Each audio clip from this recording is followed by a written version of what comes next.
Hello, my name is Aidan Kaminer. I'm a junior in the College of Arts and Sciences, studying English with minors in Spanish and anthropology. I'm originally from West Hartford, Connecticut. My pronouns are he, him, his, and I play Josh in groups 2 and 4, and I sing for Josh in Time, his Act 1 solo. Hello, my name is Carter Berlind. I'm originally from Austin, Texas, and I play Josh in Act 2, Scene 1, in the song Come What May.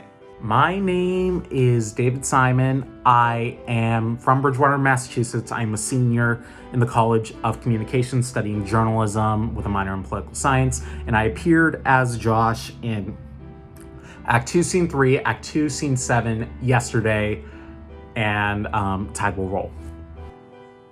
So Josh is a little bit more of a hesitant person.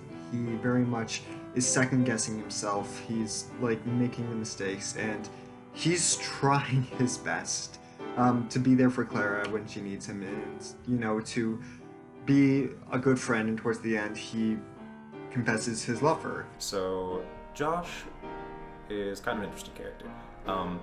I would say the first thing that he likes, perhaps, obviously, is Clara, his childhood friend and the love of his life, as far as he's concerned.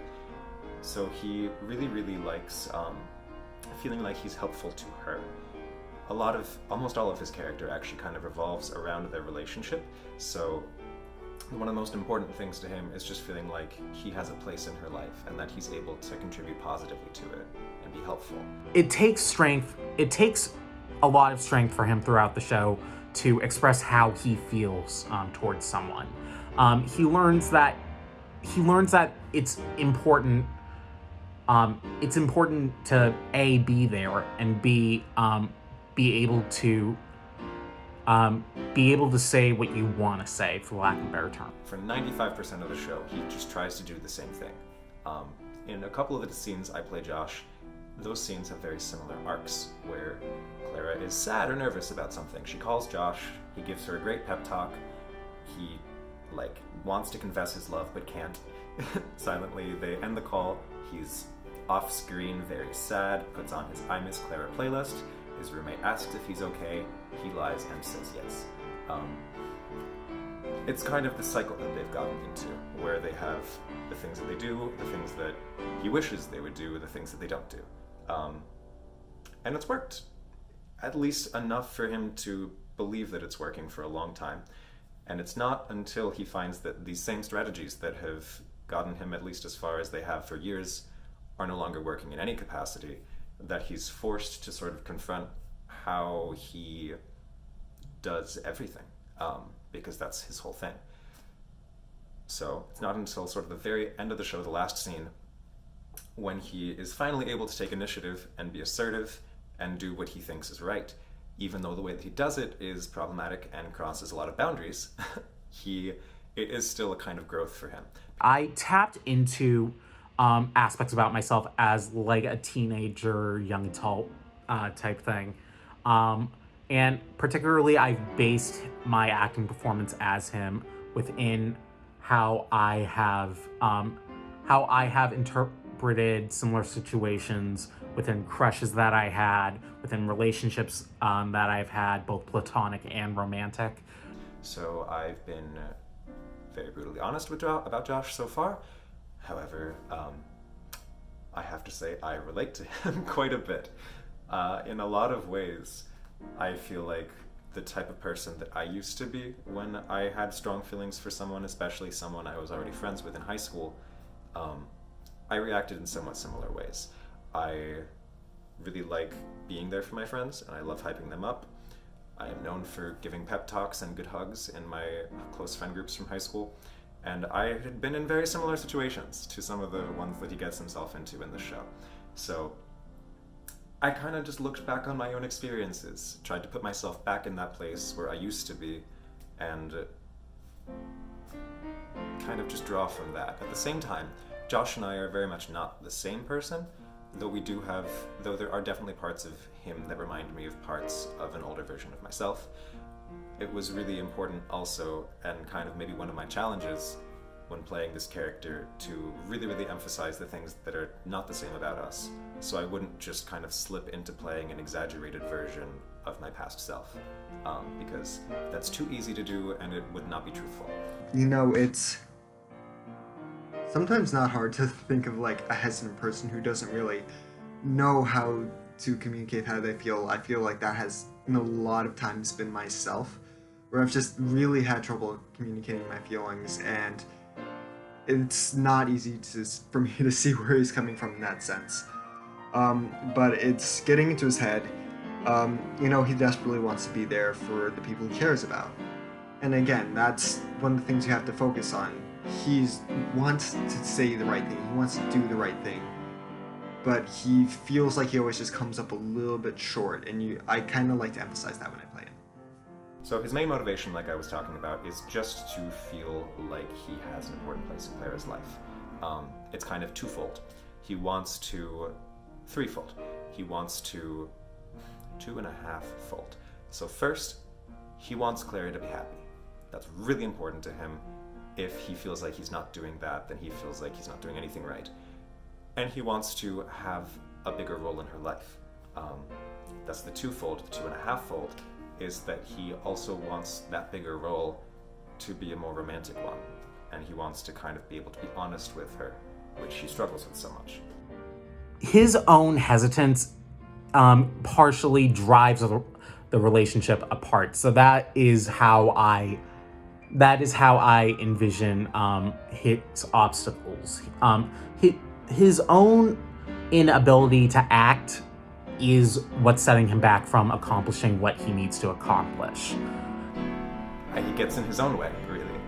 I think the biggest obstacle to kind of being honest and confessing to Clara is just he's afraid of the possibility of rejection, and he's afraid of kind of what actually happens.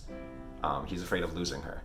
And that's why I think it's extra frustrating to him in Act 2 that he can't reach out to her, because not only does he know his best friend and the love of his life is suffering, not only can he not help her, this is exactly what he'd been kind of shutting himself down for years in order to avoid, was ruining their friendship. And now it's happened without him even really getting the chance to express anything. I think that given everything that has happened throughout the show, I think that in the short term, Clara still needs space in order to better process her grief. And in the long term, I think that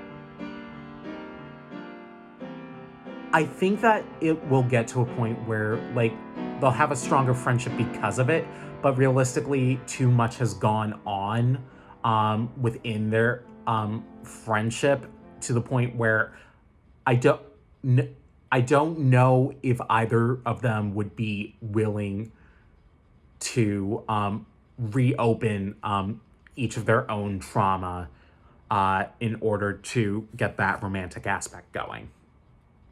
I think that, you know, it's a very strenuous place to build up a relationship off of.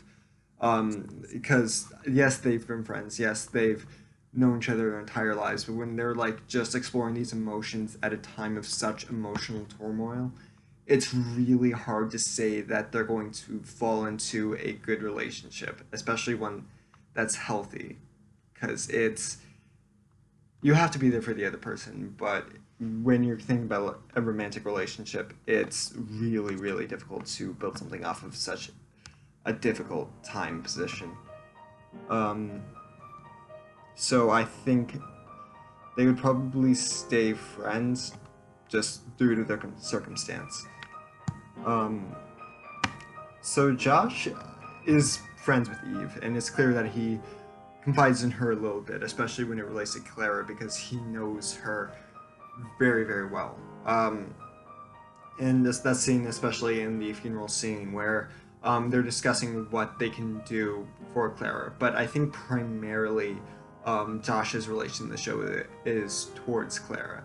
And that's sort of clear with, like, the only time he really interacts with another character is with Eve, and they're talking about Clara. And, you know, he doesn't know a very big detail about Eve's lives, which is that she lost her cousin when she was 13. And this is I think it presents this idea that he doesn't know her all that well, even though they're both so close to Clara, which means that to me it's just he's primarily focused on Clara. I think that they both. I think also there are two different questions here. I think do they and should they are different things. Should they? I'm not really sure. I think they both need something in their lives at this point that will make them feel supported and loved and seen and valued. However, they are both in such emotionally kind of distraught places that I don't know that they could really healthfully give that to each other in that moment if it was just between the two of them. I think they both have a lot of work they would need to do on themselves before they could really be entirely supportive pillars for each other again as they once were. Now there's the question of, I'm not saying they can't do it, but I would advise a word of caution, and I would hope that if they do, that they wouldn't sort of fall back into the pattern of Josh putting everything into it and not having any support of his own, and because otherwise it would just end badly. Now, do I think if they do or not? That's a hard one. I think they try. I think they do. There's just been kind of this incredible moment of catharsis that they've been looking for so long. And even though it came in sort of this bastardized form, I don't know if I can say that. I don't know if that's technically a swear. It comes in this sort of warped, distorted form from how they'd always imagined it. It's what they've been wanting for so long and hoping for. So even as kind of hurt and scared as they are in that moment, I think they would naturally sort of reach out to each other and look for something.